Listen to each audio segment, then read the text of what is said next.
Well, school districts across the Golden Triangle are getting ready to return to normal during the upcoming fall semester. And while that is good news for students, the looming threat of the COVID-19 Delta variant and Mississippi's low vaccination rate remain. While there is no immediate cause for concern, experts say a plan should be in place to educate students.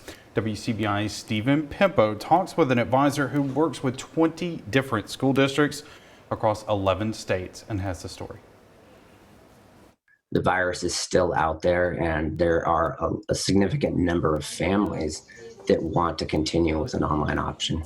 Back to school and back to normal. That's what schools across the Golden Triangle are hoping for after COVID-19 disrupted learning for so many students in 2020. But with the Delta variant, quote, rapidly infecting Mississippians, per the state health department, and the Mayo Clinic saying that the Magnolia State has the second worst vaccination rate in the country, experts say schools still need an online learning option, just in case. Specific students and families that would want to choose to stay home because out of fear of becoming contagious with the Delta variant, or perhaps having it and passing it on to a family member in the household. Todd Thorpe is the senior vice president and general manager of Stride, a company that advises schools all over the country on things like curriculum, teacher training, and online instruction. Thorpe says that schools have the chance to improve on the programs they were forced to create during 2020. What we refer to as emergency remote learning that school districts provided.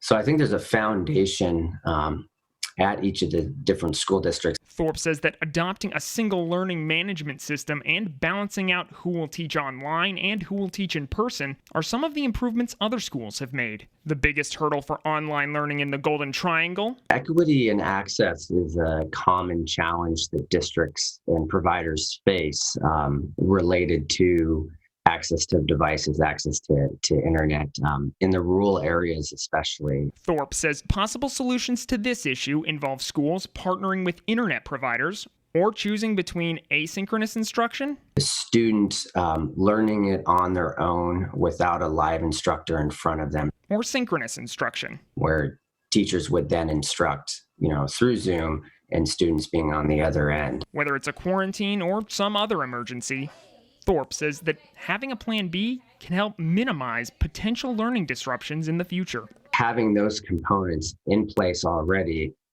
allows for the district to quickly pivot and move towards online instruction if required to do so. In Columbus, Stephen Pimpo, WCBI News. Now, Thorpe also says online learning options provide the opportunity for students to learn in an environment and use devices they're more comfortable with, which can help teachers identify and adapt to each student's learning habits.